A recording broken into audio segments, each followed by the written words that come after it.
vamos a iniciar pues lo que llevamos como serie. Por obviedad, terminamos hace 8 días la carta de... ¿Cuál estamos viendo, hermanos? Eso, la carta de los tesalonicenses. Hace 8 días terminamos la primera carta. Qué hermosa manera del Señor de ilustrarnos cómo esa iglesia reciente, incipiente, se sostenía. Y el lema de esta carta, o el título de la serie, se llama Una promesa vigente, en el sentido de que entendamos que nuestro Señor Jesucristo está pronto. Ellos lo esperaban. Esta carta habla mucho de su segunda venida, y es una promesa vigente para nosotros. En nuestro corazón, en nuestro entendimiento, sabemos que el Señor viene por segunda vez. Lo sabemos, ¿verdad, mis hermanos?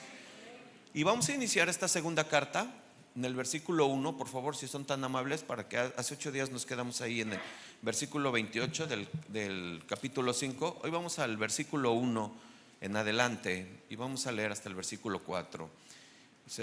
Si son tan amables, segunda de Tesalonicenses 1, ya están ahí, ¿verdad?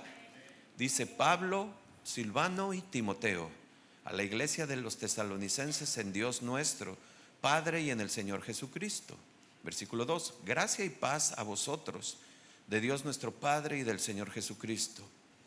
Versículo 3: debemos siempre dar gracias a Dios por vosotros, hermanos, como es digno, por cuanto vuestra fe va creciendo y el amor de todos y cada uno de vosotros abunda para con los demás, tanto que nosotros mismos nos gloriamos de vosotros en las iglesias de Dios por vuestra paciencia y fe en todas vuestras persecuciones y tribulaciones. El tema de hoy se llama firmes en las pruebas. Primeramente Dios, hasta ahí vamos a ver en el versículo 4. Ahí vamos a ver si Dios nos permite. Pero vamos a iniciar una nueva carta en el mismo sentir, a la misma iglesia, y traemos un contexto ya estudiado, y sé que nos va a hacer clic muchas cosas de las que vamos a ver. ¿Por qué no le pedimos a Dios que nos ayude? ¿Les parece? Cierren sus ojos. Señor, mi Dios, Padre, gracias te damos, Señor. Señor, mi Dios, bueno, gracias, Padre, porque nos das la oportunidad, Señor, de reunirnos libremente, de abrir tu palabra, ese privilegio, Señor, de poder proclamar tu palabra, Señor. Mi Dios, ayúdanos con nuestros oídos, con nuestro entendimiento, con mi inteligencia, para que pueda transmitir con palabras sencillas, Señor, el mensaje que tú has, mi Dios, enviado para tu iglesia de aquí de Villahermosa. Señor, gracias, Señor, gracias por tu Hijo. Gracias porque entendemos y aprendemos todo lo que Padre nos enseñó y todo lo que Él dejó y plasmó, Padre, como iluminación, como inspiración de estas palabras, de estas escrituras, Señor. Todo apuntaba a Él y todo apunta a Él. Gracias, Señor, gracias por Él. Te damos gracias en Cristo Jesús. Amén. Quiero que iniciemos esta segunda carta, hermanos, bajo esta serie que llevamos a cabo, promesa vigente. Le seguimos dejando lo mismo porque nuestro Señor Jesucristo sabemos que pronto viene. Y este tema que se llama firmes en las pruebas, van a ver, porque tiene como que un pasaje central o unas palabras centrales para poder extraer el título. Sin embargo, a mí me llama mucho la atención porque casi domingo a domingo Dios es muy puntual para esta iglesia, para su iglesia. Los temas pareciera que Él sabe, parece, sabe y conoce de lo que necesitamos. Y nos habla puntual, nos habla justamente lo que necesitamos o lo que estamos viviendo, como es el caso de hoy. Y hermanos, yo quiero de alguna manera poner un parámetro igual para todos los que nos visitan, nos están visitando por primera vez, entender sobre qué suelo estamos pisando espiritualmente hablando o doctrinalmente hablando acerca de la carta de los tesalonicenses. Me refiero un poco al contexto, y quiero refrescar para los que saben, conocen este contexto, pero para los nuevos quiero a lo mejor darles algunos destellos, y quiero pedir de su compromiso de estudiar en sus casas lo que les voy a decir, para que podamos entender todo esto. Miren, quiero refrescar un poco, porque si no entendemos lo que costó la sangre, las lágrimas, el sudor, fundar esta congregación, difícilmente podemos dimensionar las palabras de Pablo cuando las leemos nada más así. Difícilmente podemos quizás ni siquiera imaginarnos, como muchas veces les digo, ocupen de su inspiración, imagínense que están ahí en ese momento.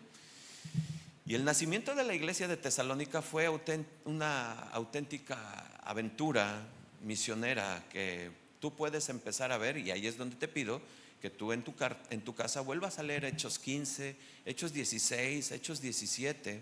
El libro de Hechos es muy hermoso, nos narra la historia bíblica de cómo estos misioneros, Pablo, Pedro, los apóstoles, empezaron a trabajar en el evangelio. Pero en especial estos pasajes yo quiero que tú puedas ver un poco acerca de lo que esta iglesia de Tesalónica, cómo fue fundando, cómo fue naciendo de ahí. Y en Hechos 15 tú puedes ver el diseño del equipo, de esta manera le llamo, porque tras un fuerte desacuerdo entre Pablo y Bernabé respecto a Juan Marcos, yo no voy a dar versículos, tú los vas a ver en tu casa, deciden separar sus caminos. ¿Se acuerdan de eso? Y este punto de quiebre es donde Pablo elige a Silvano, a Silas, el que estamos leyendo en el inicio de la carta de Tesalonicenses. Ya era él un líder maduro, experimentado, pastor de la iglesia de Jerusalén, para que Pablo pudiera iniciar, o más bien para que lo acompañara más bien en su segundo viaje misionero. En Hechos 16, que también vas a leer en tu casa y que si ya lo leíste, vuélvelo a leer, vas a ver cómo Pablo, aparte de Silas, se acompaña de la juventud. Y me gusta mucho de esta manera verlo, porque yo lo traslado a la iglesia de hoy y veo esa situación, ¿no? La situación de hermanos maduros en la fe y hermanos jóvenes que están creciendo en la fe, pero que tienen el temor de Dios. Y aquí en el camino por Listra se le une el joven Timoteo, de un testimonio que ya lo vimos cuando estudiamos la primera carta. Hijo de madre judía, de padre griego y criado en las escrituras desde su niñez, dice la palabra. Entonces el equipo ministerial avanza intentando predicar en Asia, pero por alguna razón que no se nos dice ni cómo fue, el Espíritu Santo les cierra las puertas de manera providencial y les dice que no vayan para allá. Y es en Troas donde Pablo recibe la visión nocturna de un macedonio, de un varón macedónico, que le ruega: pasa a Macedonia y ayúdanos. ¿Se acuerdan de esa parte? Bueno, ¿sí se acuerdan? Bueno, si no lo van a leer, ya quedamos. Hicieron el compromiso, ¿verdad? ¿Sí? Bien. Entonces cruza el mar Egeo y el equipo ministerial, el del segundo viaje misionero, llega a Europa. Tremendo, ¿eh? A mí me fascina. Y cuando tú entras a los mapas y ves los viajes misioneros de Pablo, porque tú le das en Google viajes misioneros de Pablo, te aparece 1, 2 y te los traza y vas viendo y dices, te quedas con la boca abierta, ¿no? Porque a veces no queremos ni ir a ver al hermano enfermo y que está a 6 cuadras, ¿no? Imagínate este hermano que caminando, que en sus medios de transporte de la época, nada que ver con lo de ahorita, andaba. Entonces todo eso nos impacta. Estoy hablando de mí y creo que a ti también. Llegan a Europa, llegan a Filipos, donde por predicar el evangelio Pablo y Silas son azotados públicamente con varas. Ya lo vimos, qué tipo de varas, fuerte, encarcelados, asegurados en el cepo. Y sabes, tú y yo conocemos la historia por qué fueron encarcelados. Ya no, léelo en tu casa. Estoy dando bases nada más, contexto. Tras ser liberados milagrosamente, porque ¿te acuerdas del terremoto de medianoche? ¿Te acuerdas qué estaba haciendo Pablo y Silas? ¿Qué estaban haciendo? Estaban cantando, estaban alabando. Era su compañero de alabanza de Pablo también. O sea, vente Pablo, vamos a... Y ahí estaba con Silas alabando. Y dice que hubo un terremoto de medianoche donde tú y yo sabemos que las cadenas se abrieron. Y bueno, la historia es hermosa. Entonces, de ahí parten y dejan tras ser liberados, pues dejan a una joven iglesia establecida ahí y caminan hacia el suroeste. Y todavía con algunas, llegamos a Hechos 17, con algunas marcas de lo que les sucedió, de ese castigo tan fuerte, de los azotes recibidos en Filipos. Pablo, Silas y Timoteo entran por la gran conocida carretera En ese momento vía Ignacia de Tesalónica, llegan a Tesalónica. Y ahí es donde llegan a Tesalónica y empiezan a narrar lo que sucede en la primera carta que ya estudiamos. Tesalónica era una ciudad real que existe hoy en día. Es la ciudad más importante de Grecia. Está situada en la región norte, a las orillas del mar Egeo, y conecta geográficamente con países balcánicos y hacia el este con Turquía. ¿Por qué les digo todo esto, hermanos? Porque es necesario ver un poco el contexto, tanto geográfico y social, cultural y religioso. ¿Por qué, hermanos? Ahorita van a ver, porque escribir una carta como la que está escribiendo Pablo describe a una iglesia con una adversidad muy grande en una ciudad de mucha oposición, en una ciudad donde gobernaba un emperador, donde gobernaba un reinado, por así decirlo, que se oponía totalmente a las palabras del evangelio. Por eso es necesario entender dónde estaba ubicado para poder comprender un poco de lo que Dios nos quiere enseñar de una iglesia nueva que creció en fe. Así es que la ciudad era un crisol humano muy complejo. Estaba integrada por una élite política romana, una inmensa masa de ciudadanos griegos y marineros de diversas nacionalidades. Todo esto era una mezcolanza. Imagínense todo esto. Pues políticamente Tesalónica gozaba del título de una ciudad libre en ese momento. ¿Qué significaba esto? Pues que el imperio romano le permitía tener sus propias leyes y magistrados locales llamados politarcas. Miren, esto es muy importante porque esa libertad que permitía el imperio romano a los de Tesalónica no era de gratis, no era nada más porque fueran muy bondadosos, era porque los de Tesalónica le demostraban al César lealtad pública, ciega y absoluta.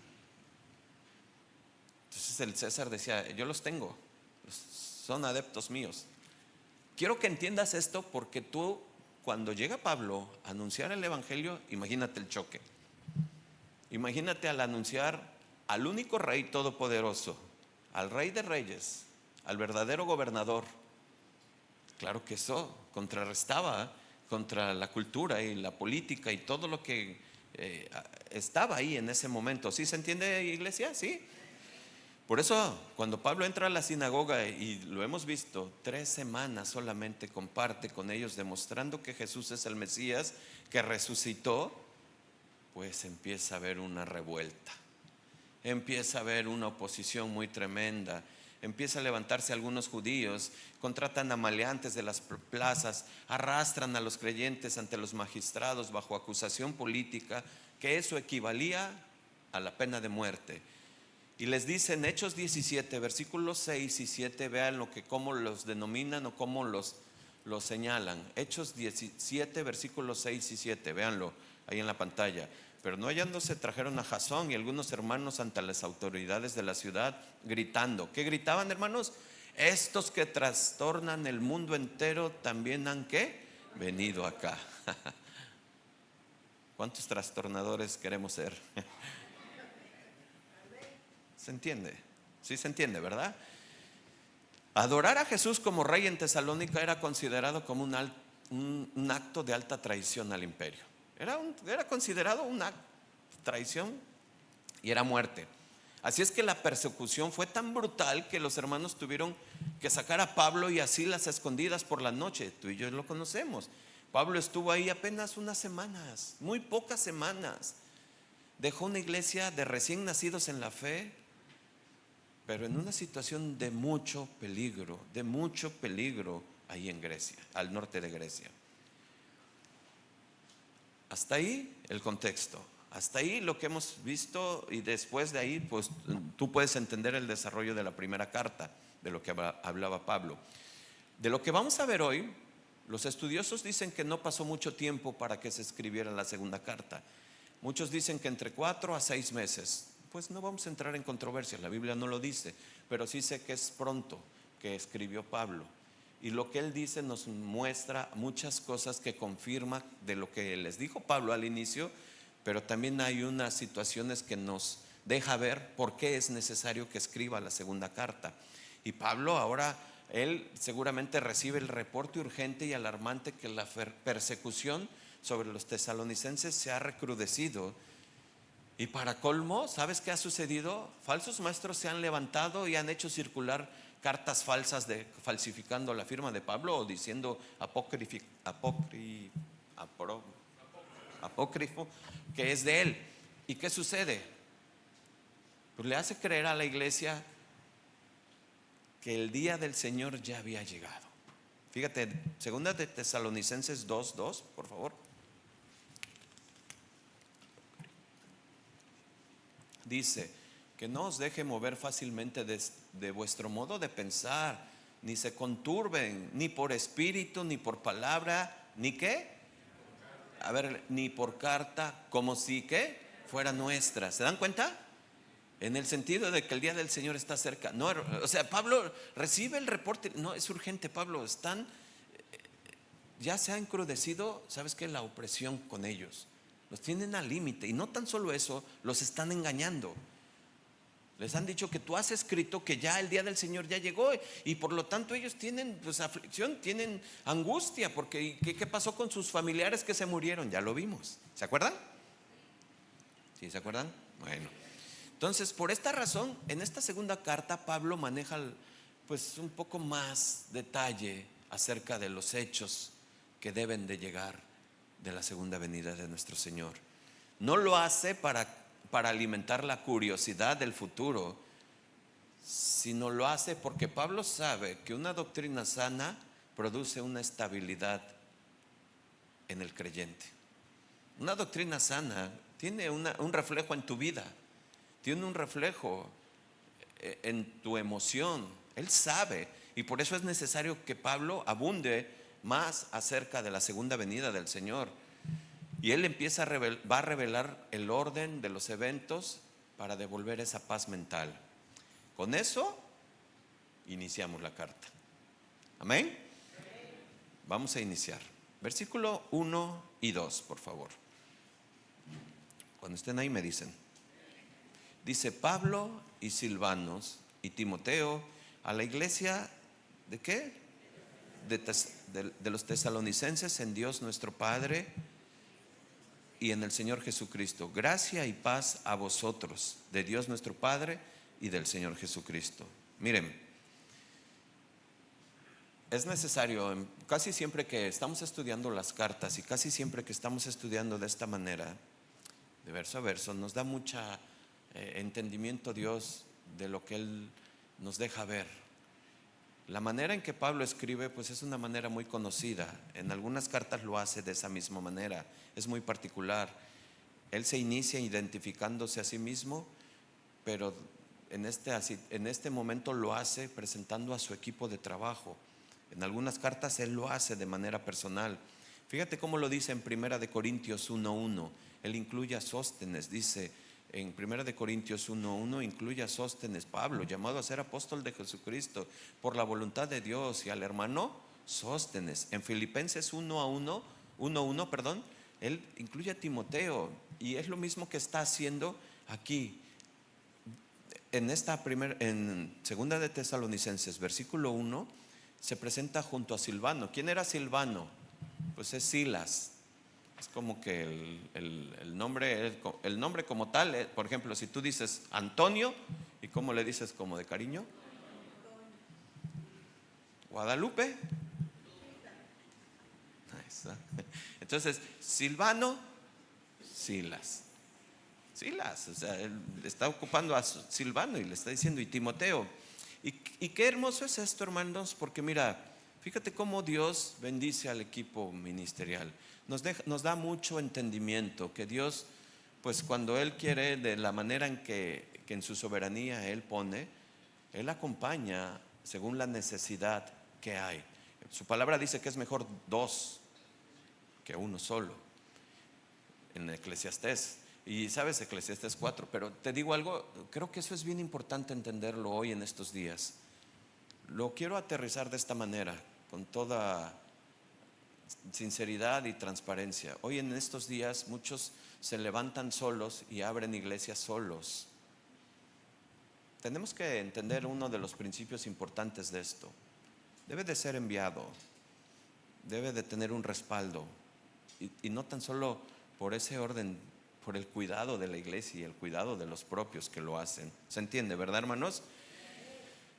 Pablo era el gran apóstol de los gentiles, un gigante teológico, pero necesitaba a Silvano, el veterano de Jerusalén, que conocía el sufrimiento carcelario, y necesitaba al Timoteo, el joven pastor en formación, que aportaba frescura en el servicio. Y esto es algo que yo lo veo y lo vivo actualmente. Realmente esto lo vivo y lo veo. O sea, eso es hermoso, ver la frescura de los jóvenes que los ves compartir, los ves estudiar, los ves hablar, y dices, wow, qué tremendo. Cómo Dios les da, cómo Dios nos enseña a través de ellos. Pero cuando vas junto a tu compañero, al de batallas, al que ha pasado las situaciones fuertes, difíciles, y yo aquí quiero abundar un punto muy rápido, para la gloria de Dios, no para testimonio personal. Cuando iniciamos Casa de Oración, hace 8 años, su servidor ya quería tirar la toalla. Llevábamos 2 años y yo dije, ya no aguanto. La verdad, ya no puedo. Y habíamos pasado de la mesa de como de 14, 15, ya nos habíamos ido a un localcito como de 22 personas. Y yo dije, no, ya no puedo. Le dije a mi esposa, ¿sabes qué? Ya no puedo. De manera providencial, Dios llevó al hermano José Méndez a la casa, que todavía ni siquiera teníamos platicado nada, y dice, el Señor puso en mi corazón que viniera a decirte que te animes. ¿Cómo fue eso? Y ahí es cuando te das cuenta que Dios es el que trabaja. Y le dije, bueno, pues qué bueno. Le estoy haciendo un resumen como de 5 o 6 horas, ¿no? Después de que lloramos juntos y de que nos abrazamos, no nos habíamos visto en años, nos habíamos separado, y nos abrazamos. Y ¿sabes qué? Le digo, pues si Dios te mandó, no nada más para animarme para trabajar, bienvenido, ¿no? Y de ahí para el Real, por ahí anda mi hermano José. Y así fue. Esto me enseña mucho, hermanos, que nosotros no debemos de creérnosla como personas. Es Dios que tiene y sostiene la obra, es Dios que dirige la obra. Pone a gente que va a ayudar, que va a aportar hacia la obra.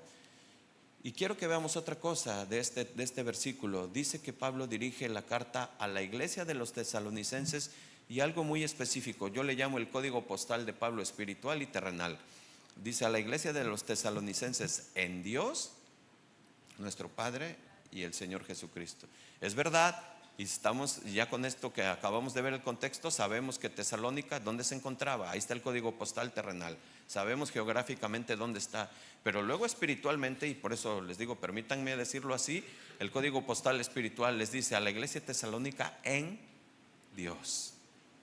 Qué importante es eso, porque ya está diciendo, esta iglesia está en Dios, le pertenece a Dios, son hijos de Dios, son creyentes, son hermanos, es una iglesia del Señor. ¿Se entiende?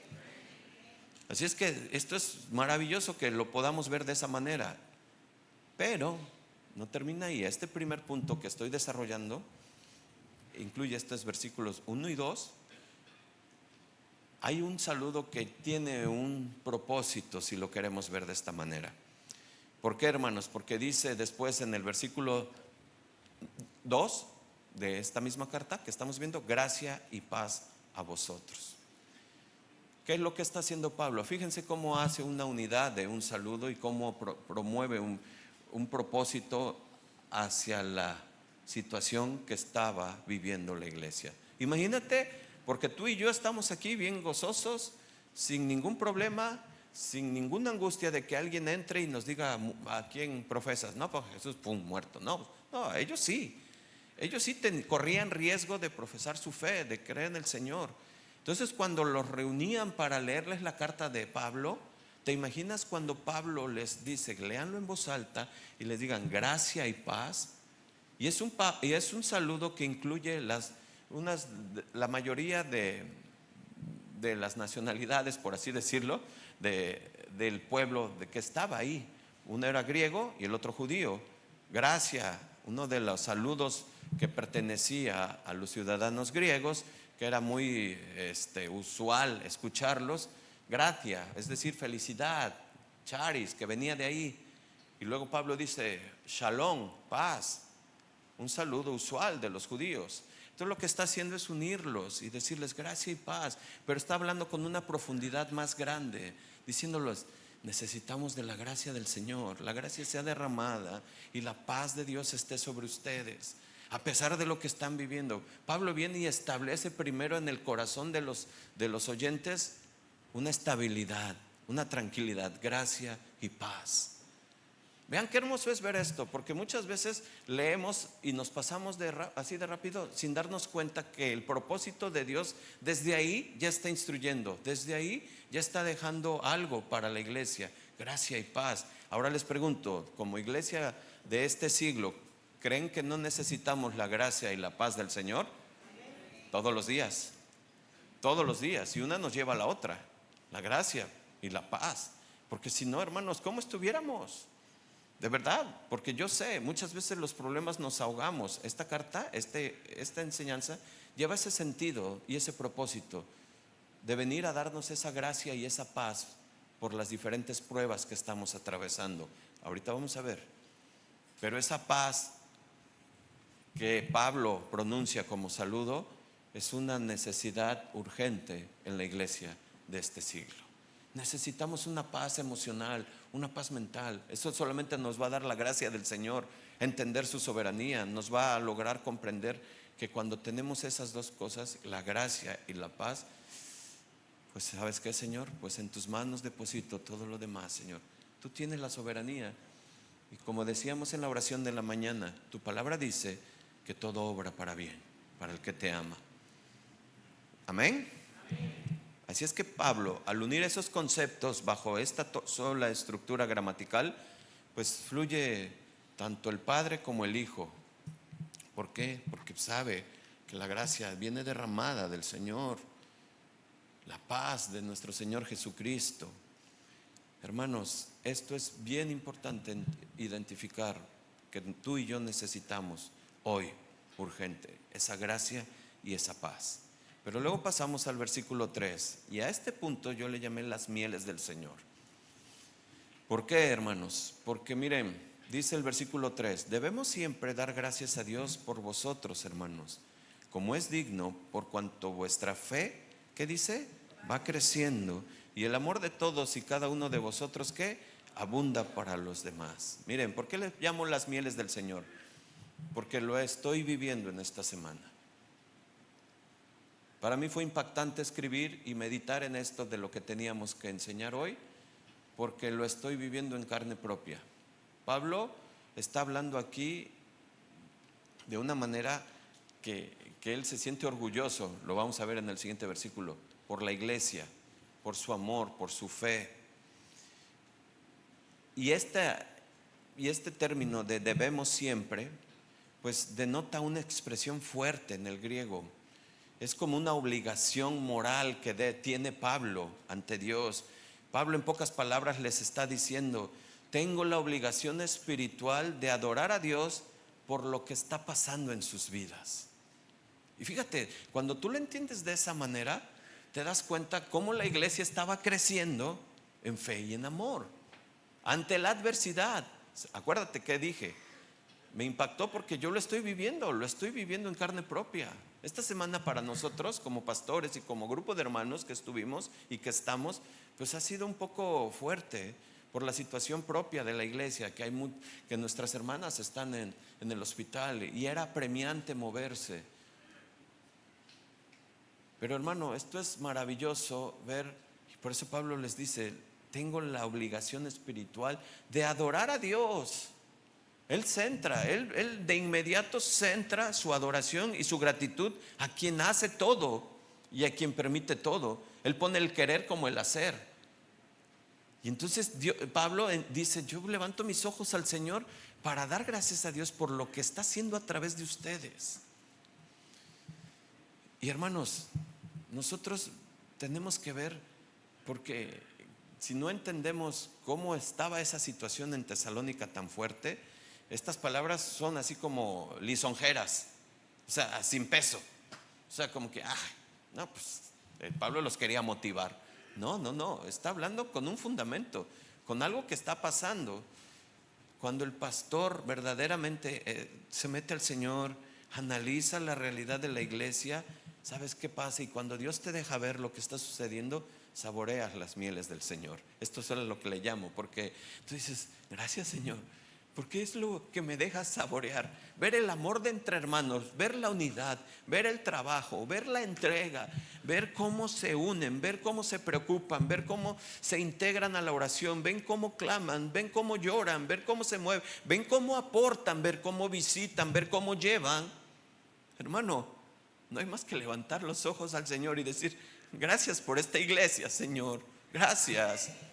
Gracias por tener esa sensibilidad, por darles ese amor, por darles esa manifestación tuya, Señor, porque viene de ti, no viene de una psicología, no viene de una filosofía, no viene de una terapia, viene de un corazón transformado. Y ese es solamente tú, Señor. Pablo ya los había elogiado por su fe y amor, esperanza. Primera de Tesalonicenses 1:3. Capítulo 1, versículo 3. Fíjate cómo dice: acordándonos sin cesar delante del Dios y Padre nuestro de la obra de vuestra fe, del trabajo de vuestro amor y de vuestra constancia en la esperanza en nuestro Señor Jesucristo. Versículo 7.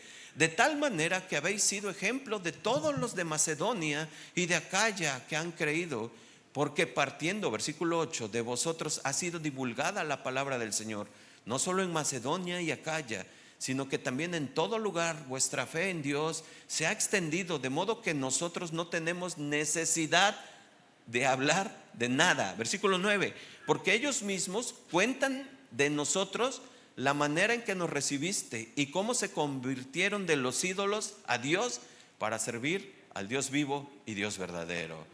Denle un aplauso a Dios por lo que hace el Señor.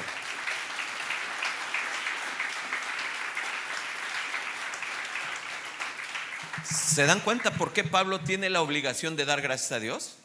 ¿Se dan cuenta por qué tiene ese peso en su corazón de decir, Señor, yo no puedo pasar de indiferente? Y cuando uno estudia y cuando te metes como pastor a hacer esto para la enseñanza y Dios te permite verlo en carne propia, en tiempo real, cuando trasladas 2000 años al día de hoy y ves la iglesia moverse ante las adversidades, ante la necesidad, hacerles una llamada y decirle, hermana Rubí, necesito tu ayuda, necesito que me ayudes, hermana Erika, hermana, y ¿sabes qué? Y ver cómo se está moviendo, hermana Diana, y ves cómo se está moviendo todo el aparato espiritual de la iglesia y cómo se entregan y cómo cuando se les cita una llamada urgente, hermanos, necesitamos actuar porque esto amerita la urgencia de atención y están presentes y no solamente físicamente, espiritualmente, y sabes, como se los decía hace rato,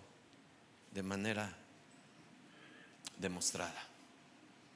¿Qué me queda como pastor? ¿Qué me queda? Levantar los ojos y decir, gracias Señor, gracias Padre, gracias por lo que tú estás haciendo. No es por un hombre, esto no lo logra un hombre, esto no lo logra una persona, esto lo logra solamente el Dios poderoso.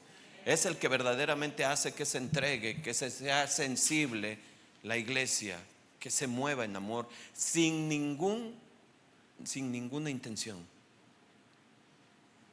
sin ningún deseo de ser reconocido, sin ningún deseo de ser aplaudido, solamente por amor, por amor.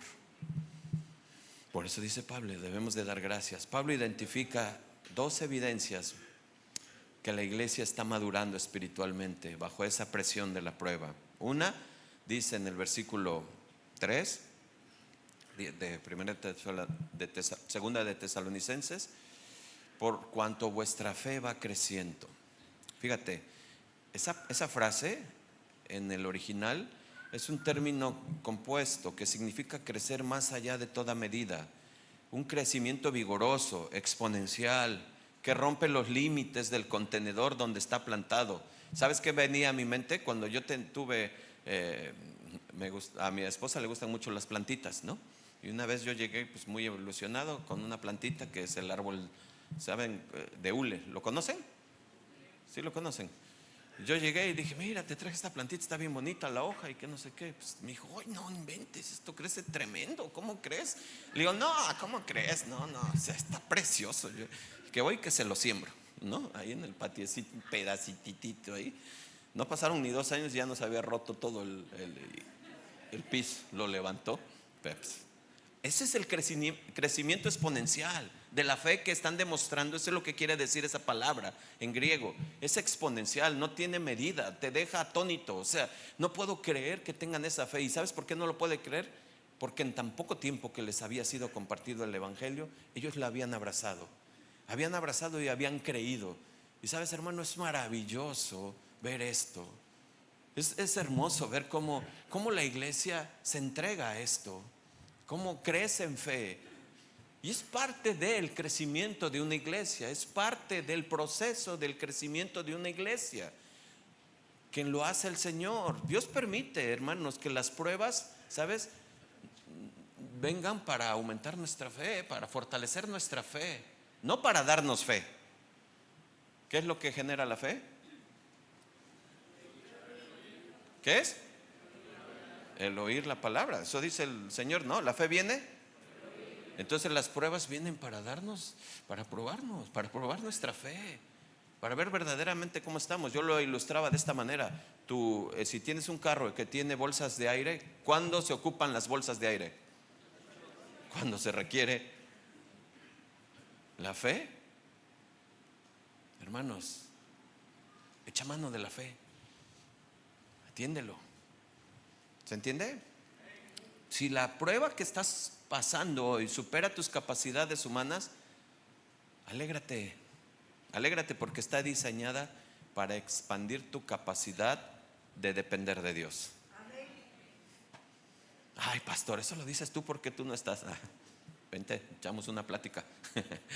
No, todos traemos nuestras pruebas, todos tenemos nuestras situaciones. Pero lo que el Señor quiere hoy que entendamos es que esto es parte del proceso. Nos está haciendo más dependientes de Él y no independientes. No atenderlo nosotros. No, yo puedo, yo creo, yo debo así, yo así. No. Dice el Señor, ven a mí. Déjamelo a mí, descansa en mí, verdaderamente descansa en mí, pero deja en mí que yo resuelva. Y lo que yo determine, acéptalo. Amén. La segunda evidencia que ve Pablo, dice ahí en el versículo, un amor que es desbordado. Dice, fíjense, dijo, por cuanto vuestra fe va creciendo, ya lo vimos, y el amor de todos, de cada uno de vosotros abunda. Esa palabra de abunda en griego significa desbordarse como un río caudaloso fuera de su cauce. Y eso todos los de Tabasco lo entienden muy bien. Todos tenemos ese entendimiento de es un río desbordado, sí, sinceramente. Así es que ahí no hay mucho que tratar de explicar. Cuando una sociedad entra en crisis, la tendencia humana, ¿sabes cuál es? El egoísmo, el aislamiento. Y sálvese quien pueda, ¿no? Así es, o sea, cuando está la crisis en la sociedad fuerte, no. Es el aislamiento, esa es la tendencia, el egoísmo. En Tesalónica la prueba produjo el efecto inverso. En lugar de amargarlos o dividirlos, la presión los unió en un soporte mutuo. Escucha, cada hermano se convirtió en un refugio del otro. Y vuelvo a decir, esto Dios me dijo, escríbelo y vívelo. Y fue hermoso vivirlo esta semana, y sé que lo he vivido otras veces, y estas son las mieles del Señor. Porque yo he visto cómo los hermanos se han convertido en refugio de otro. Yo voy, pastor, yo ahí estaré, y luego de inmediato se atiende. Eso es hermoso, hermanos, y esto es maravilloso. Esto es lo que la iglesia de Dios refleja, la obra que Dios está haciendo en cada uno. Amén. Y ahora vamos al versículo 4. Y a este le llamé, fíjate, firmeza que da orgullo. Esa palabra que a veces como que repelemos, pero este es en sentido positivo. Dice versículo 4: tanto que nosotros mismos nos gloriamos de vosotros en las iglesias de Dios por vuestra paciencia y fe en todas vuestras persecuciones y tribulaciones que soportan. Mira cómo lo dice la Nueva Traducción Viviente, para que veas de dónde viene el título de este tercer punto. Nueva Traducción Viviente lo pone de esa manera, ahorita lo vas a ver. ¿Cómo dice, hermanos? Con orgullo les contamos a las demás iglesias de Dios acerca de la constancia y la fidelidad de ustedes en todas las persecuciones y privaciones que están ¿qué? Padeciendo, sufriendo. Es una firmeza que le da orgullo. Por lo general, muchos se cuidan sus palabras para evitar inflar el orgullo de algunos hermanos, congregaciones. Pero el testimonio de los tesalonicenses era tan descomunal que Pablo rompe con esos parámetros, esas costumbres, y lo usa como una bandera y modelo de fe ante todas las iglesias de las regiones de Acaya y Macedonia. Eran el ejemplo vivo de cómo debe de lucir un cristiano cuando es metido al horno de la aflicción. Quiero que veamos esto, hermanos, porque Pablo detalla muy bien, con precisión quirúrgica, el entorno bajo el cual ellos se mantenían firmes. Describe dos realidades que la iglesia, pues de alguna manera vivimos. Ahorita lo vamos a trasladar hacia nuestros días. Primero dice, nosotros mismos nos gloriamos de vosotros en la iglesia, en las iglesias de Dios. Luego dice, por vuestra paciencia y fe en todas nuestras persecuciones. Persecuciones se refiere a ataques directos, sistemáticos, hostilidades organizadas con el único propósito de hacer claudicar en tu fe. En el contexto de ellos era el acoso de las autoridades locales por no adorar al César. En el contexto de nosotros, muchas veces yo he platicado con hermanos y en los trabajos seculares se viven situaciones muy fuertes. Platicaba con un hermano hace algún tiempo y me decía, sabes, pastor, desde que conocieron que yo era cristiano y trato de mantenerme en el orden y en el equilibrio de las cosas en mi trabajo, lo que hacían es que me llevaban cosas pornográficas y me las dejaban en mi lugar. Y tú dices, qué tremendo, ¿no? O sea, qué ataque tan fuerte, ¿no? O llegaban y platicaban cosas ahí fuera de orden, dice, fuera de orden. Y es, de verdad, dice él me platicaba, dice, pareciera fácil, pero es bien difícil, dice, soportar esa presión, dice. Pablo está hablando de una presión mediática de que, ya lo expliqué, política social. Ellos no podían proclamar a Cristo, su fe, así de manera abierta, porque les costaba la vida, porque César, pues tú sabes lo que significaba para Roma. Pero trasládalo a tu día de hoy, en tu escuela, en tu colegio. Verdaderamente tú no has tenido alguna situación donde tú te enfrentas a tus compañeros porque saben que eres cristiano. ¿Y cómo está la situación, la presión mediática sobre eso? Claro. Pero ¿a poco no cuando tú dices que no, cuando te ofrecen algo o que te dicen haz esto, di esto o aquello, participa, tú dices no? De verdad, hay una autoridad de Dios respaldándote, ayudándote, guiándote. Todos caminamos sobre este mundo. Ya lo van a ver de aquí a 8 días. Todos vamos contracorriente. Todos. Desde el momento, mira, para que tú ilustres esto en tu mente.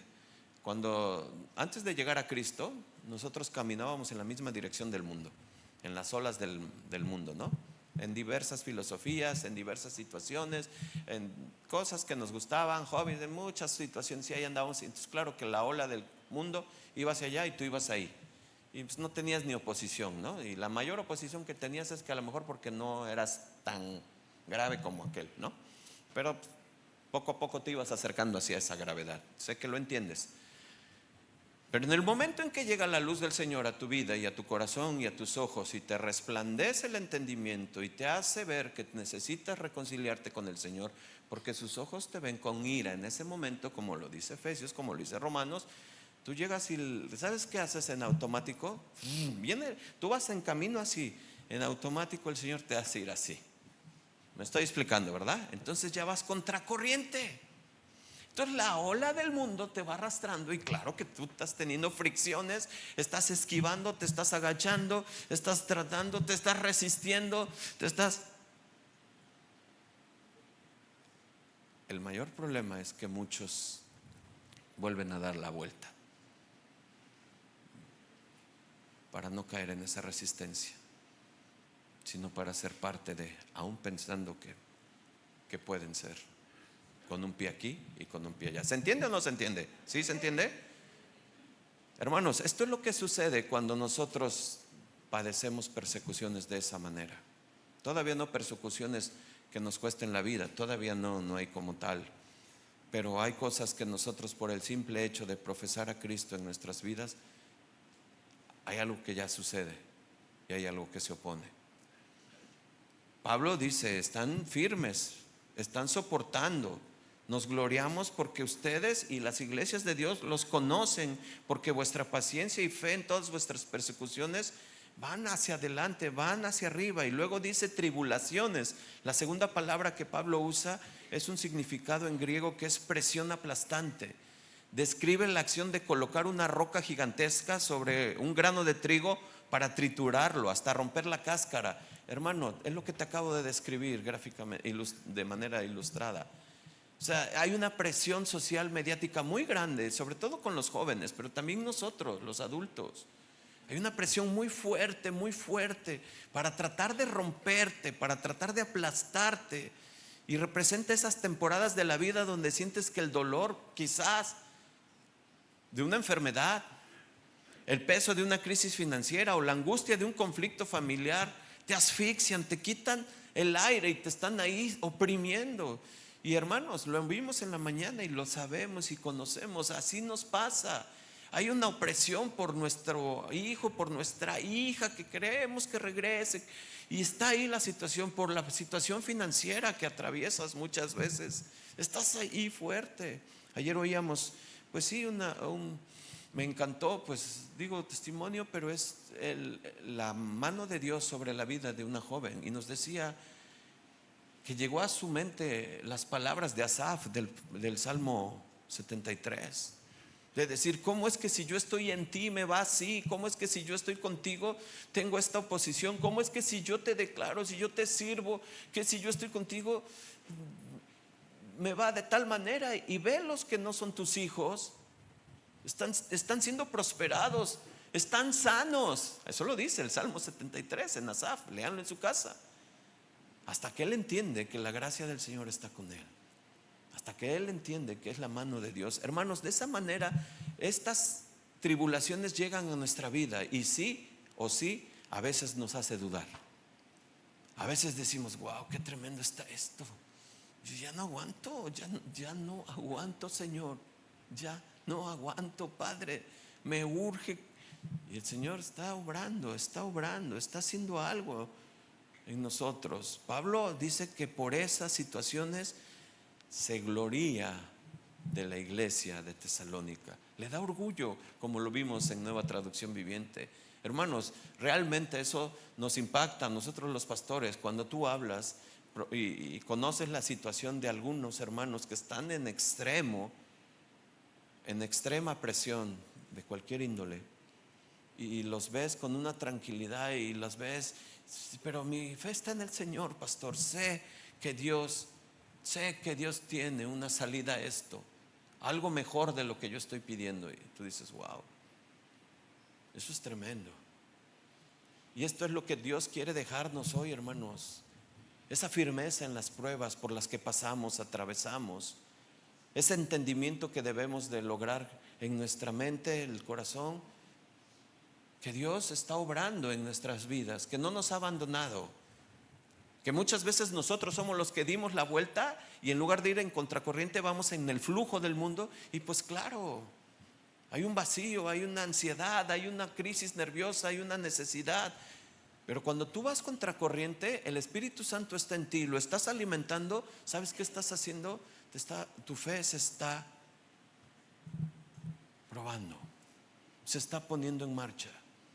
Hermanos, tenemos que estar firmes en las pruebas, porque las armas muy conocidas del enemigo, pues es la duda. Es la duda. Y los tesalonicenses mostraban estas dos virtudes, como lo traduce la Nueva Traducción Viviente: constancia y fidelidad. Y sabes, no es una resignación pasiva la constancia, que es paciencia.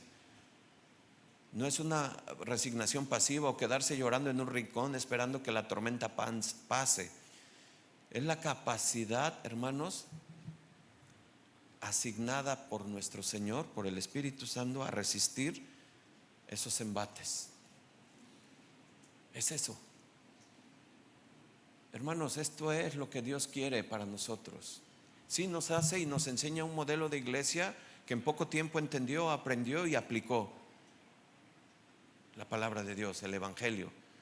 Eso nos enseña y nos muestra, pero a nosotros nos dice: vívelo, practícalo, sé fiel a mi palabra, sé fiel a mí, camina conmigo, yo te voy a sostener, no como tú quieres, como yo digo, dice el Señor. Y ahí es donde a veces cuesta trabajo entender, ahí es donde cuesta trabajo quebrar el entendimiento, porque queremos hacerlo a nuestra manera y nos pasa como a Moisés. Metemos al egipcio debajo de la arena, pero Dios lo conoce, porque lo hace a su manera, porque él quería hacer justicia por su propia mano, a sus fuerzas, y no lo hizo en la manera ni en el tiempo de Dios. Tenemos que esperar el tiempo y a la manera de Dios. Solo el Señor nos pide: camina con fe y constancia, con constancia. Tienes que tener esa, el Espíritu Santo nos va a dar esa capacidad, hermanos, de resistir, pero estando en Cristo solamente. Acuérdate cómo empieza la carta a los tesalonicenses: en Dios. ¿Se dieron cuenta por qué tiene mucha congruencia esa palabra? Esa palabra sola tiene mucha congruencia con lo que estamos hablando, porque si Pablo hubiera dicho a los tesalonicenses que algunos están, que no están, que dudan, no, pues no, que están en Dios. Y él habla del ejemplo de estar en Dios, de estar en Cristo. Eso es lo que nos hace diferente a los demás: el entendimiento, la paciencia. Y luego dice que Pablo que tienen fe. En ese mismo versículo, en el 4, dice esto. Pablo habla y dice: nos sentimos orgullosos de ustedes y les contamos a los demás de las iglesias acerca de su constancia y fidelidad. Fe, fidelidad es fe. Y bueno, en este contexto pues denota una fidelidad inquebrantable, hermanos. Significa que a pesar de que sus vidas estén bajo fuego, y pon lo que tú quieras poner ahí, cualquier situación, ellos no tambaleaban en sus convicciones, no negociaban sus valores y no desvanecía su lealtad a Cristo. Escucha esto, hermano, no sé por lo que estés pasando, no sé quizás, pero la prueba de ellos no debilitó su fe, demostró que su fe era inamovible. Quiero que entendamos esto, hermanos. Esto no se trata de venir a una charla motivacional y yo de aquí voy a salir y dispuesto a lo que me pase. No, esto se trata de tener un entendimiento de lo que Dios quiere, que con el Espíritu Santo lo consumamos, lo entendamos y lo vivamos. Nos está armando, nos está equipando, nos está preparando ante un mundo adverso, ante un mundo difícil, ante una situación que no va a mejorar. El mundo no va a mejorar, las crisis van a empeorar, las enfermedades van a ir en aumento, las guerras aumentarán, sucumbirán muchos países, las pestes, terremotos. Lo estás viviendo, lo estás viendo. ¿Qué necesitamos? Fe y constancia. Fe y constancia, entendimiento de quién es el que está en nosotros, entendimiento y la unidad y el amor como iglesia, el compañerismo, la integración, para que esto fluya como ha estado fluyendo. Porque en esa unidad y en ese amor, hermanos, converge todo lo demás. Dios nos está llamando a eso, nos está enseñando qué es lo que quiere de su iglesia: estar firmes en las pruebas. Amén. Termino, hermanos.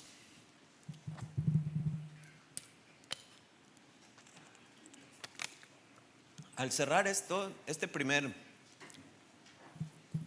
bloque de versículos de la palabra de Dios, Dios nos da un espejo frente a nosotros siempre. Con la palabra de Dios siempre nos da un espejo. Las pruebas cambian de nombre con los años. y con los siglos. Antes los decretos del César eran azotes, muerte y cosas. Hoy ya les dije algunas de las situaciones por las cuales estamos atravesando. Pero sabes una cosa, hermanos, para estar firmes ante las pruebas necesitamos asegurar nuestra posición. ¿Se acuerdan del código postal espiritual? ¿En dónde estamos posicionados? Es ahí donde tenemos que estar. Ahí hay mucho de lo que nuestra vida personal habla. Se da uno cuenta. Tus publicaciones, tu forma de hablar, tu forma de transmitir, tu forma de comunicarte, tu forma de relacionarte demuestra tu código postal espiritual. Tu forma de tratar a tu esposo, a tu esposa, a tus hijos, dan evidencia de si estás en Dios. ¿Cómo soporto las pruebas? ¿Cómo las tengo? ¿Cómo las recibo? ¿Cómo las proceso? ¿Cómo las proceso? Eso es bien importante. ¿A través del Espíritu Santo o a través de la carne? Porque si es a través del Espíritu Santo, yo estoy en Dios. Y entonces entiendo Romanos 8 y dice que todo obra para bien. Señor, esto que me está pasando tiene un propósito muy grande, porque me estás enseñando quizás errores míos que he cometido, fallas, dudas. No he atendido lo que debería de atender a tiempo, lo he dejado pasar. Pero como estoy en ti, tú me das la sabiduría y me das el entendimiento de cómo tengo que solucionar esto. Eso es estar en Dios. No me desespero, no me altero, no aviento la toalla, no me voy corriendo. Y lo digo de tal manera porque hoy me impactó mucho y quiero ir terminando con esto. No me quito la vida como en el mundo pasa. Me impactó ver en las noticias, tú lo sabes y lo conoces, ese policía joven que va en el camino, hace un video y él habla acerca, como si ya hubiera sucedido el evento. Y habla desde el sentido en que no estén tristes por lo que pasó, no estén tristes por lo que hice. Pero él dice, lo hice para encontrar paz. Qué tremendo. Y luego sale el video cómo se avienta. ¿Sabes una cosa? Nosotros estando en Cristo entendemos que por muy fuerte que sea la tormenta, como ya lo vimos en toda la hora, no podemos llegar a eso. ¿Sabes por qué? Porque el Espíritu Santo te dice, tranquilo, yo estoy contigo. Yo estoy contigo. Y ahí es cuando nosotros como iglesia tenemos una misión muy grande: ir y predicar, ir y proclamar, para que no suceda esto, para tratar de alcanzar a esas personas que tengan la identidad bien firme y sepan que cuando eres hijo de Dios, nada te pasará fuera de la voluntad de Dios, y que todo obra para bien. Firmes en las pruebas, hermanos. Vendrán pruebas, están las pruebas, no cesarán las pruebas. No. Y una prueba está hecha para pasarla y después para otra.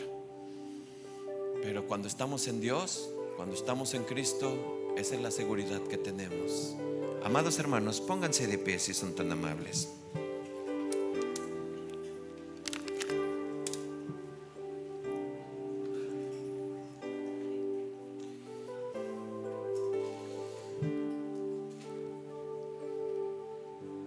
Yo creo que es un buen momento para decirle, Señor, pues esta prueba que estoy pasando está fuerte, muy fuerte. Pero he escuchado lo que estaba pasando la iglesia y creo que no es como esa. O a lo mejor sí, pero he visto cómo puedo salir adelante. Porque tú estás conmigo, Señor. Yo estoy en ti. Ayúdame a estar en esa posición, a ser esa nueva criatura, como lo dice 2 Corintios 5:17. El que está en Cristo, nueva criatura es. El que está en Cristo. Y es eso, estar en Él. Esa es la evidencia. Eso es lo que va a detonar nuestra vida para reaccionar ante toda tempestad. Señor, te doy gracias, mi Dios. Gracias, Señor, por tu palabra. Gracias, amado Padre, porque tú nos has enseñado el día de hoy, Padre, como lo dijo tu Hijo: en el mundo tendremos aflicción, sí, Señor, pero confiad y confiar en Él, Señor, en tu Hijo, el que nos dejaste, el que vino a morir por nosotros, el que sabe y nos conoce perfectamente. Él nos pide confianza en Él. Depositemos nuestra confianza en Él, en Él. Señor, gracias, gracias porque puedo lograr comprender cada situación de mi vida, cada circunstancia, por pequeña, grande que sea. Yo necesito estar en ti, Señor, para poder pasar esa prueba, Señor. Yo necesito estar en ti para tomar una decisión correcta. No dejarme llevar por las emociones, no dejarme llevar, Padre, por lo que siento, creo, pienso. Que sea tu Espíritu Santo que me dirija. Y solamente es estando en ti para que el Espíritu esté en nosotros, Señor, dirigiendo nuestra vida. Señor, gracias. Gracias, Padre, gracias por tu palabra. Gracias, Padre. En tus manos pongo esta iglesia, pongo sus necesidades, pongo las pruebas que están pasando, Señor. Señor, dale sabiduría, bendícelos, Padre. Y si a ti te place, Señor, dales la salida de la prueba. Te lo pedimos en Cristo Jesús. Amén. Denle un aplauso al Señor.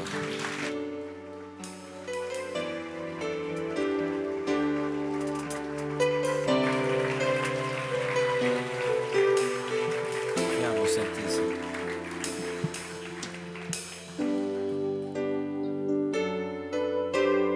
Confiamos en ti, Señor. En todo tiempo, en las pruebas, en las aflicciones. En la prueba y en la aflicción, tú estás conmigo, mi Señor.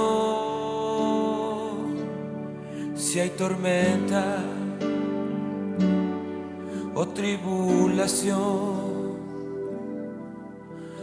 tú estás conmigo, mi Señor. Dile otra vez.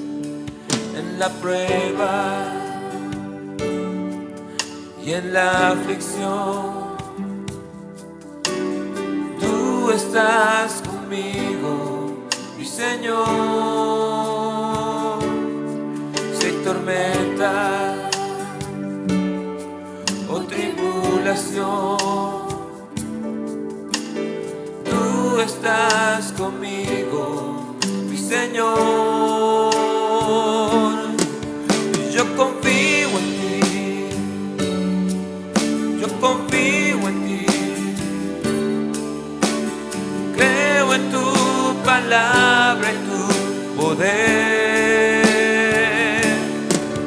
A mi lado estás, no me dejarás. Tú tienes el control. Y otra vez. Yo confío en ti, yo confío en ti, creo en tu palabra y tu poder. A mi lado estás, no me dejarás. Dile de mi vida. Tú tienes el control. Confío en ti, Señor. Confío en ti, Jesús. Confío en ti, Señor, porque tú eres fiel. Confío en ti, Señor. Confío en ti, Jesús. Confío en ti, Señor, porque tú eres fiel. Yo confío en ti, Señor. ¿Confías en el Señor, mi hermano? Todo tiempo tenemos que confiar en Él, descansar en Él. control de todo. Nunca lo ha perdido. Vamos a decirle al Señor que Él está en todo tiempo con nosotros. En la prueba y en la aflicción, tú estás conmigo, mi Señor. Si hay tormenta o tribulación, tú estás conmigo, mi Señor. Dilo otra vez, en la prueba, en la prueba y en la aflicción, tú estás conmigo, mi Señor. Si hay tormenta o tribulación, tú estás conmigo, mi Señor. Levanta tus manos. Yo confío en ti, yo confío en ti, creo en tu palabra y tu poder. Con fe cántale, a mi lado estás, no me dejarás.